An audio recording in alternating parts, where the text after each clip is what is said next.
Assalamualaikum warahmatullahi wabarakatuh. Perkenalkan, nama saya Miftahul Rahmi dengan NIM 230031113. Di sini saya sebagai moderator yang akan memandu jalannya seminar proposal mini dari Dewi Afifa.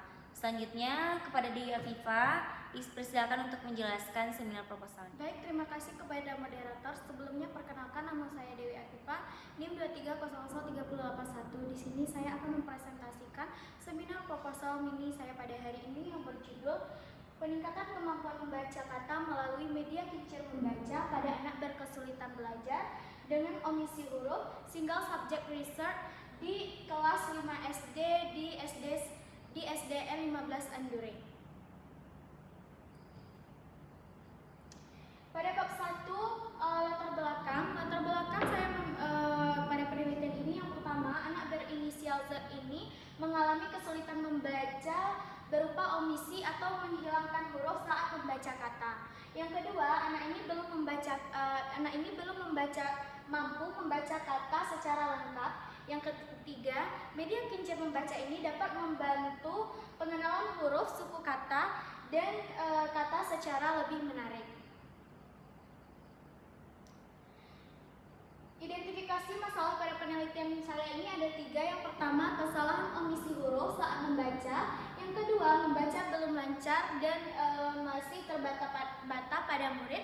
Yang ketiga, murid membutuhkan media pembelajaran yang menarik dan interaktif. Selanjutnya ada pembatasan masalah penelitian, di mana penelitian ini hanya difokuskan pada murid berinisial Z. Yang kedua, kesulitan membaca yang diteliti ini adalah omisi atau menghilangkan huruf. Yang ketiga, materi membaca ini dibatasi pada huruf, suku kata, dan kata sederhana. Media yang digunakan adalah media kincir membaca.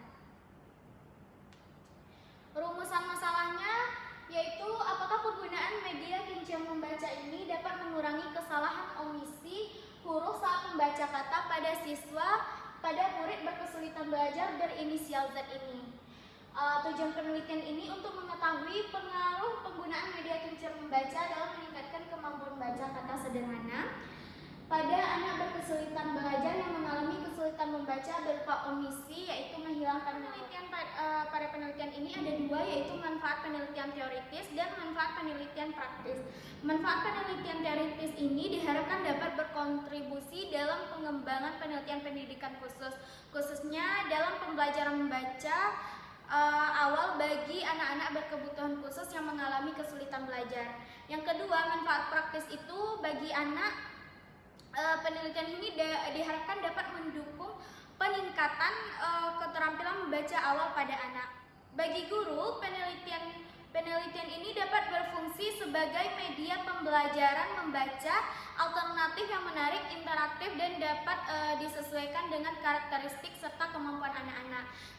Bagi peneliti yang selanjutnya, penelitian ini diharapkan dapat menjadi sumber data dan referensi bagi peneliti di masa depan. Tujuannya yaitu kajian teori. Yang pertama itu ada hakikat anak berkesulitan belajar. Anak berkesulitan belajar adalah anak-anak yang menghadapi tantangan akademis meskipun mereka ini masih memiliki potensi untuk mengembangkan kemampuan belajarnya. Namun kemampuan ini belum sejalan dengan pencapaian aktual mereka. Oleh karena itu, diperlukan upaya untuk mengoptimalkan kemampuan murid ini. Yang kedua, ada pembelajaran bahasa Indonesia. Pembelajaran bahasa Indonesia ini merupakan inti dari proses pendidikan formal sebagai instrumen utama pembelajaran untuk mencapai tujuan pengajaran dalam kerangka pendidikan sekolah. Yang ketiga, ada media kincir membaca. Media kincir membaca merupakan media pembelajaran atau alat untuk menyampaikan materi dari guru kepada siswa agar pembelajaran ini berlangsung secara aktif dan menyenangkan. Nah, Selanjutnya itu ada kajian penelitian yang relevan.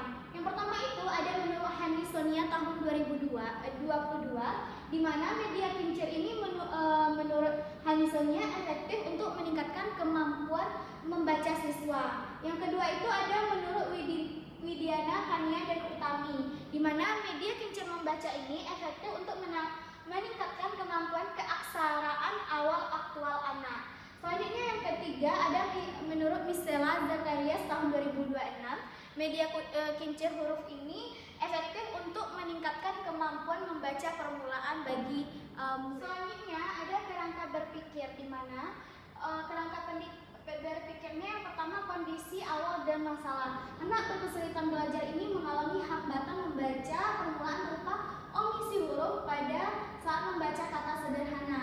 Selanjutnya yang kedua itu dalam kemampuan membaca, anak berkesulitan belajar ini masih terlihat mengeja dan membaca serta mengalami kesulitan dalam menggabungkan ejaan huruf menjadi kata sederhana secara utuh. Teori dan solusinya itu menurut Rontrand menguraikan fungsi media dalam pembelajaran diantaranya yaitu yang pertama membangkitkan motivasi belajar, yang kedua mengulang materi yang telah dipelajari, yang ketiga menyediakan stimulus pembelajaran, yang keempat mengaktifkan respon siswa, yang kelima memberikan umpan balik secara cepat, yang keenam menggalakkan latihan secara serasi. Selanjutnya media kincir membaca ini dirancang sesuai dengan karakteristik anak yang cenderung mudah bosan dalam proses pembelajaran berkat desain yang menarik secara visual, integrasi elemen permainan, serta keterlibatan aktif anak dalam aktivitas. Selanjutnya variabel dan hasil yang diharapkan. Penggunaan media kincir membaca ini variabel X-nya diduga dapat meningkatkan kemampuan membaca kata sederhana, variabel Y-nya pada anak berinisial Z kelas 5 di SD 15 Andurin yang mengalami omisi huruf. Penelitian ini diharapkan dapat meningkatkan kemampuan anak berinisial Z dari kelas 5 SD 15 Andurin dalam membaca kata-kata sederhana setelah penerapan media kincir membaca. Bab 3, metode penelitian. Yang pertama itu desain penelitian, di mana saya menggunakan pendekatan kuantitatif. Jenis penelitiannya itu single subject research, dan desain penelitian saya itu desain AB. Subjek penelitian saya yaitu murid berkesulitan belajar inisial Z, perempuan kelas 5 di SDN 15 Andurin. Variabel dalam penelitian saya yaitu media kincir membaca sebagai variabel X dan membaca kata sederhana sebagai variabel Y. Definisi operasionalnya yaitu yang pertama kemampuan membaca kata, yang kedua media kincir membaca. Instrumen penelitian yang saya gunakan yaitu instrumen tes dalam bentuk checklist.